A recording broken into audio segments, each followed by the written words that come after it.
December 14th, I received the phone call that no mother ever wants to get. My son was dead. I got this phone call when I was driving home on a cold winter day. I was lost in thought, thinking about Christmas, which was less than 2 weeks away. I was going through my to-do list, my gift shopping, and enjoying the decorations when my phone rang. It was my oldest daughter. Instead of our usual greeting of, "Hi, Mama," she was talking to someone else in the room. I heard her say, "I know he hasn't been feeling well lately." I immediately knew she was talking about my son, her brother, Connor. When I called out her name, she didn't hear me. She didn't answer. My gut instinct told me something was wrong. So I pulled off the highway, hung up, and called her back.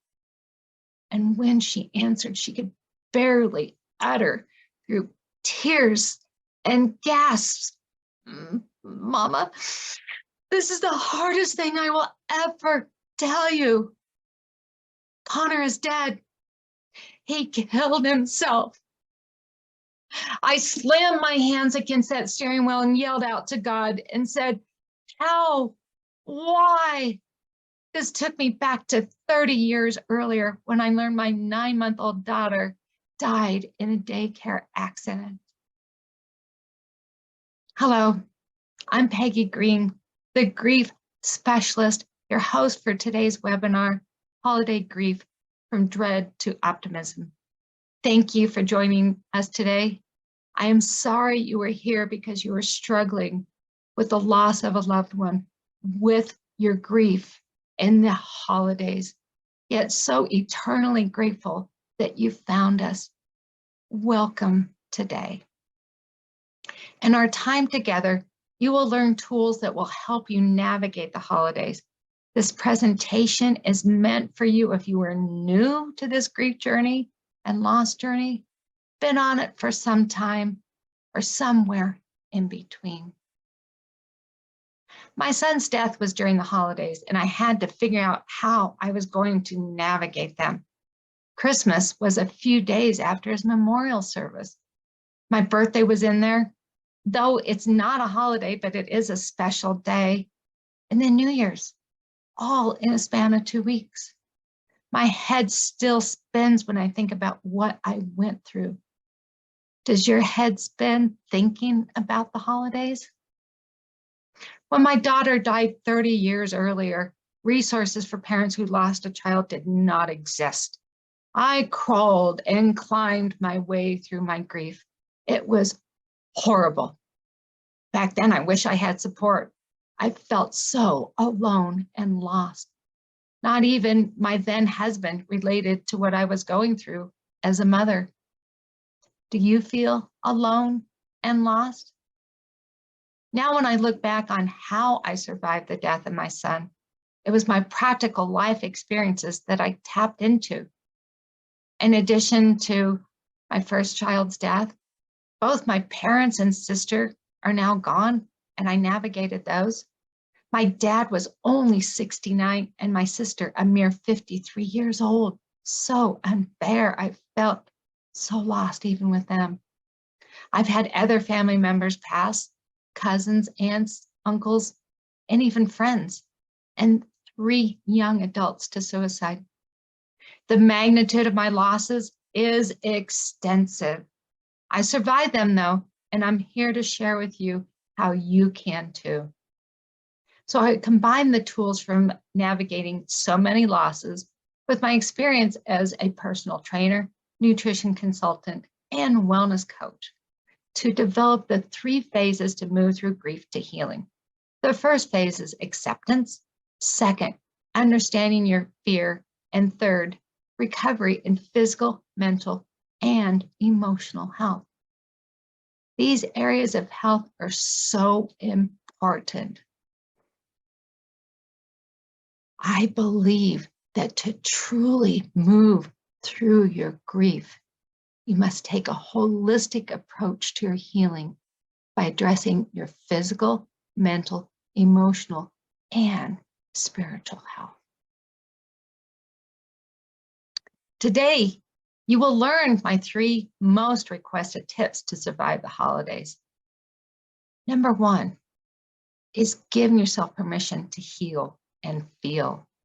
And number 2, self-care.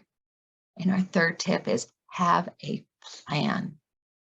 With these tools, you will be able to face the holidays with a sense of peace, hope for joy, and turn your dread of the holidays to optimism. Now, I think you all know this, but this time of year is where people are bustling around with holiday cheer, planning and doing the same things I was doing, preparing for Christmas. However, to you, the holidays can be dark and dreary and gloomy. You're missing your loved one. You want them. And this is hard. There's hope. So think about, I want to give you an example, an analogy to help you to get to that other side of optimism from the dread. So think about a rope bridge. A rope bridge is this little skimpy bridge that's made out of rope. And a lot of times it's got wooden planks on the bottom and they're not very well attached and there's gaps in between them. And it sways from side to side with the wind. And when you're walking across it, you're exposed to that wind and the snow and rain and even the heat of the sun. And as you get deeper, further out into it, that bridge will dip just with the weight of those people who are traveling. But on the other side, you went from point A to point B, that you were able to get there. And that's what we want to do, is to be able to traverse that rope bridge. And we want to be able to start. It's our place that we're standing in the middle of this grief and this dread. It's like a cesspool that we want to get out, and everything's dark, and the leaves are fallen and the grass is brown. But on the other side, there's sunshine and flowers and green grass and other people that have gone across this bridge before you. Someone like myself who's gone from that dread to the optimism because I've been there and I've experienced what you were going through. So let's get started on going across that rope bridge.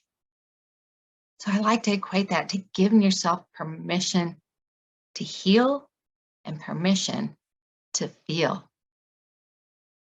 Do you find it difficult to think it's okay that you will be happy again? Well, that's understandable, but you can be happy, and it's giving yourself that permission.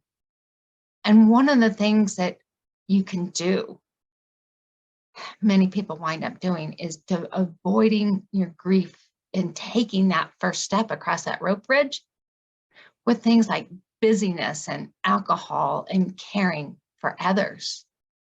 Those things deflect our grief and keep us at bay from taking that first step. I want to share a story with you. Bridget's story, that she was avoiding grief with busyness and caring for others. Now, I've known Bridget for 10 plus years. We started as business partners and are now friends. She's into healthy eating, and I was into personal training. We had a common bond of health and wellness. And Bridget has this heart of gold and is always doing one more thing for somebody else. However, she was always busy doing these things for others to her own detriment. My friend is like the Energizer Bunny who keeps on giving even when she is in a difficult season herself. When she was met, she was a twice widow, not just once, but twice. She inherited a farm from her first husband that is across the country from where she currently lives. It requires her to travel back and forth to tend to different aspects of the farm's business. And one of her farm hands worked for the family for many, many years. It was more like a member of the family than an employee, and I love her for that. When he got to the point that he could no longer work, Bridget tended to his needs. Upon his death, Bridget gave herself no time to grieve. He was a family member. She immediately stepped up to keep the farm going. Meanwhile, she was still keeping her own business afloat from afar. She just pushed forward. Soon thereafter, Bridget's sister, Tammy, died. After Tammy's sudden death from a heart attack, Bridget made a point to guarantee that Tammy's husband would be cared for. Bridget returned home after several weeks of taking care of her brother-in-law and resumed her business activities without skipping a heartbeat. So helping him from afar while still tending to the farm business and managing the apartment she owned locally. Recently, Bridget experienced the death of another long-standing friend, James. She was with him through cancer treatment, poor health, dementia, and ultimately his death. She was tireless and relentless in making sure he received the care he needed. She spent hours on the phone working with attorneys, families. Bridget didn't take care of her own personal needs. She is small yet mighty. I learned of James's death, and I called to express my condolences and talk about her friend, our mutual friend, and more importantly, to check in on her. As with all the other previous deaths, it was apparent that she quickly became consumed with busyness, which took her away from feeling her grief. She didn't give herself permission to feel that sadness because she was busy taking care of herself. She didn't process it. She didn't stop. So we met for dinner, and after our usual hugs, we settled in for an heart-to-heart conversation. I point out that she was not giving herself the time and space to accept her losses and grieve. She agreed wholeheartedly. She also looked more frazzled than usual. As she chatted, she explained she did not have time to slow down. Too many things to do and so many people counting on her. I could tell this was pulling on her mental and physical health. She shared she wasn't getting adequate sleep either. The long hours she was putting in day after day were not allowing her to feel anything. She was avoiding her pain and her suffering, and this was her standard way of dealing with it. As we progressed in our conversation, even I could tell her mind was racing. I felt she wanted to talk, so I listened to stories of James, Tammy, and others. She shared beautiful memories. She finally started to relax and slow down, even showing some emotion, shedding some tears. This evening of non-busyness was just what she needed. She was finally giving herself time to grieve, permission to heal, and to feel. She knew I understood, as I too have walked this grief journey multiple times. And it was evident that a huge weight was lifted. She felt good to step away from the demands of others. She recognized it was her busyness, and she was going to put on her calendar time to unplug. She later told me that worked, just setting that time aside. So above all, be gentle with yourself. Give yourself permission to grieve and permission to heal. This is a journey, and it will take twists and turns with ups and downs. Grief may happen at the grocery store, on the phone, or at the gym. Give yourself permission to be happy. Lose guilt over your happiness. Your child, your loved one would want you to move forward. This experience has changed you, undoubtedly. You cannot deny it. There's no going back, no matter how hard you try. So I suggest that you be open to the new chapter in your life. It can be written without your approval or with it. Let's talk about step number 2, or our second tip, and that's self-care.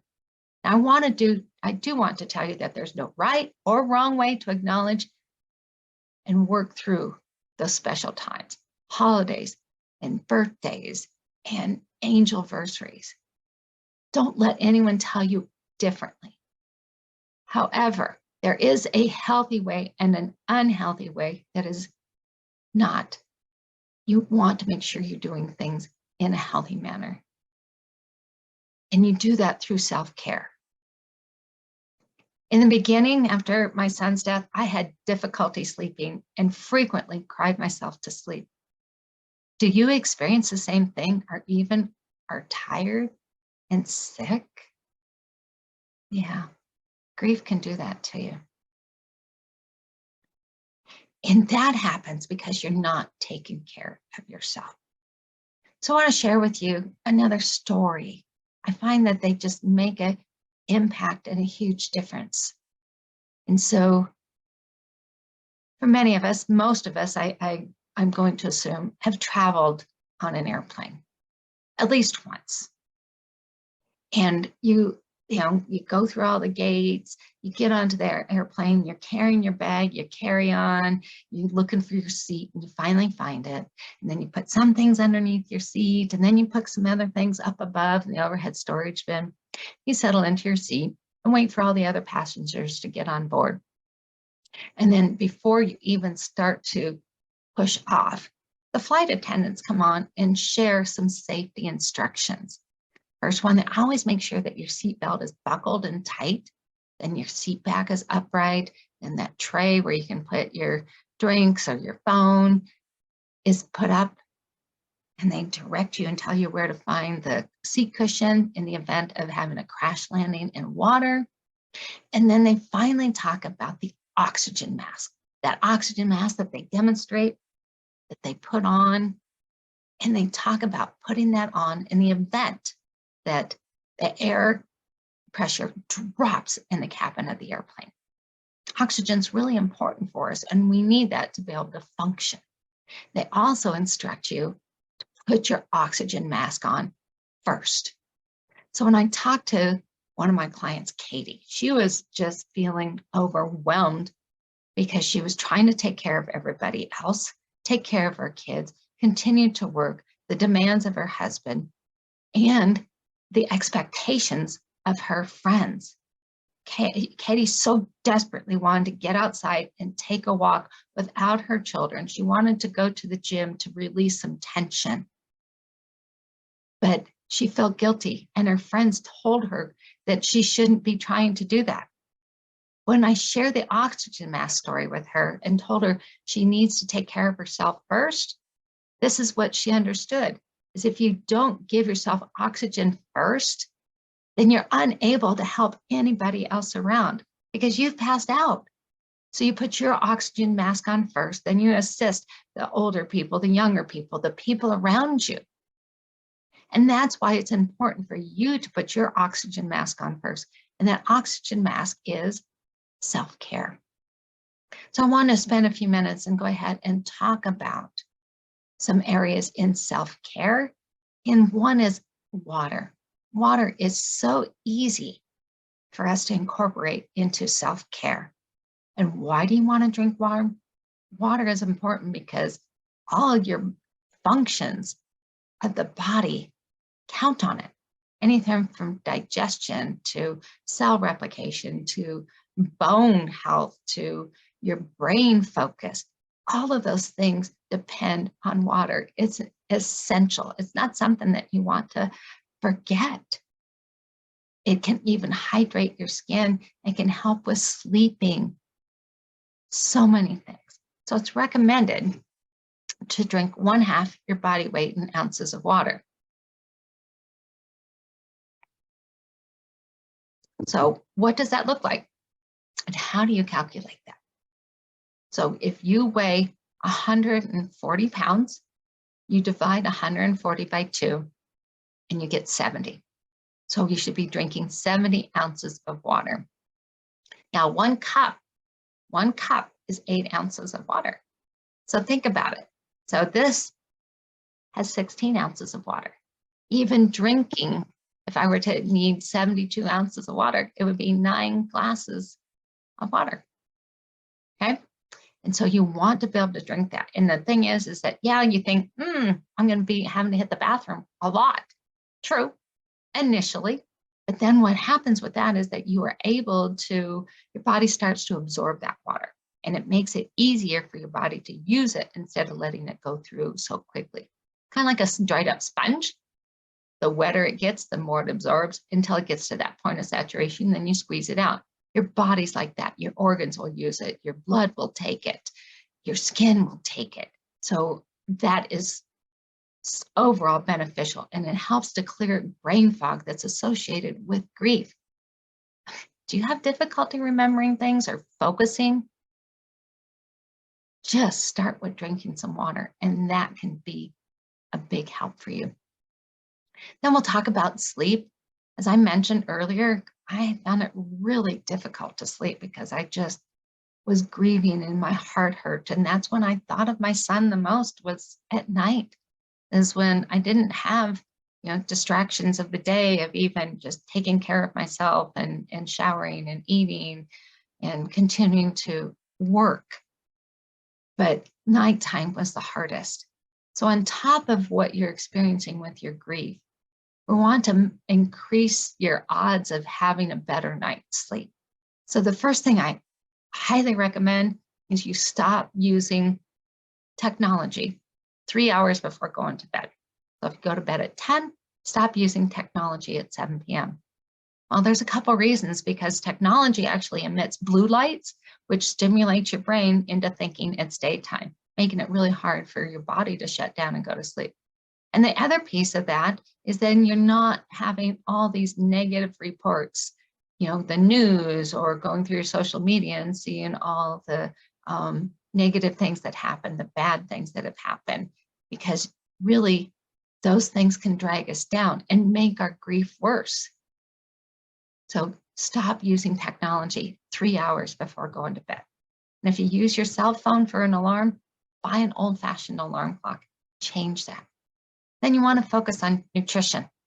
And this is where it's really important, and so many grief psychologists, therapists forget to focus is on all the self-care, because nutrition has an impact on our ability to heal, our ability to think clearly, ability to grieve, because we have a tendency to go to those comfort foods where it's fats and salts, crunchy things, those comfort foods, but ultimately, in the long run, they don't serve you.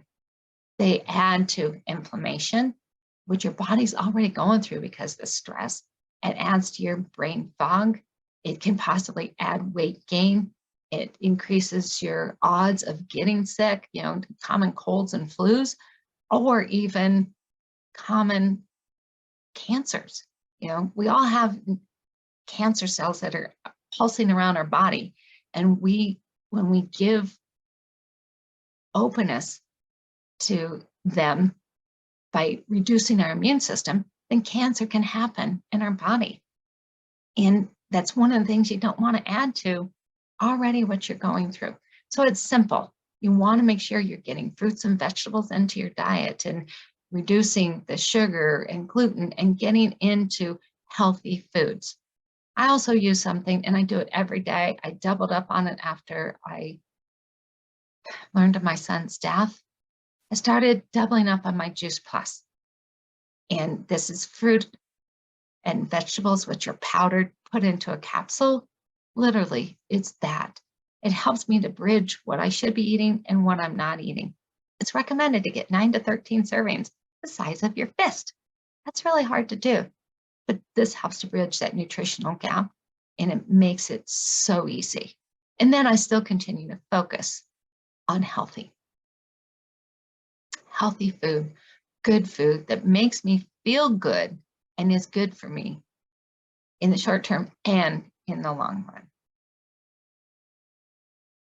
In my last webinar, something just like this, Diana, who recently lost her son to suicide, asked me, how could she work with me individually? I told her the best way to connect was to schedule a free session using my website, using that button, and just scheduling a free session. And when we met, she was hesitant because she had never worked with a grief specialist before. After I explained that as a grief specialist, she is provided with tools in each of our weekly Zoom sessions. She then practices them for the week as it applies to her grief. As someone who has lost a child to suicide, she was comforted knowing I had the experience and related to what she was going through. Diana signed up for my 8-week grief survival coaching program. Then our third tip, have a plan. This time of year can be blue instead of cheery. Many people do not understand to help someone like you who is grieving. And they may think that the cheeriness is going to help. It may not. What you'll need to do is determine that for yourself. So it's helpful to have a plan when these things come up. For me, having a plan was so useful. I did not have to think about my responses. So have you thought about how you will handle invitations and the actual day of the holiday? Let me offer you some insight on that. First of all, I want to let you know that you don't have to, in your grief or not in your grief, do everything that you're asked to do. No is a complete sentence.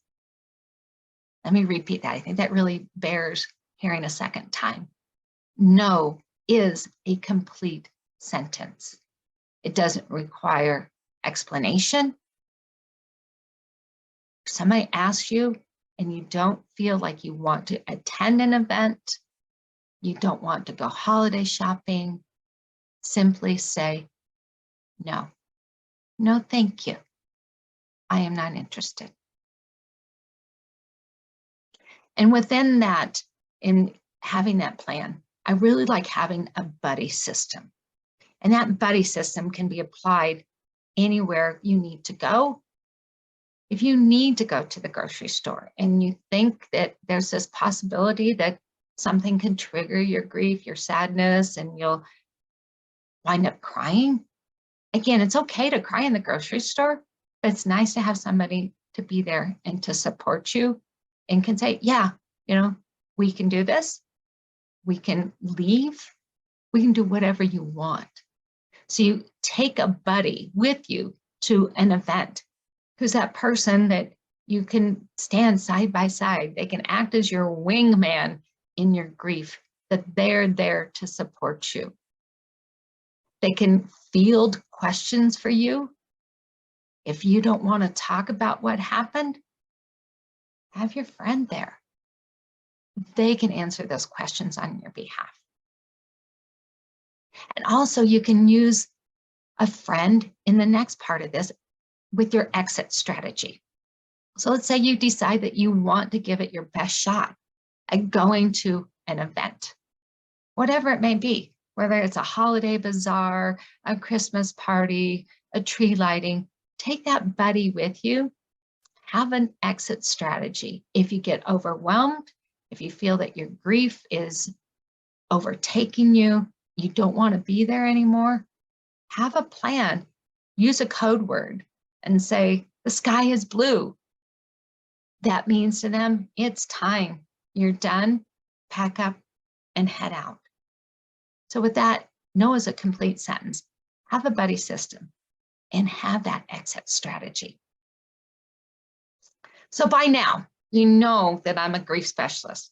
I've turned the pain of losing my son to suicide to my passion of helping others through their grief, through their experiences. No one needs to walk this journey as I did with the death of my daughter.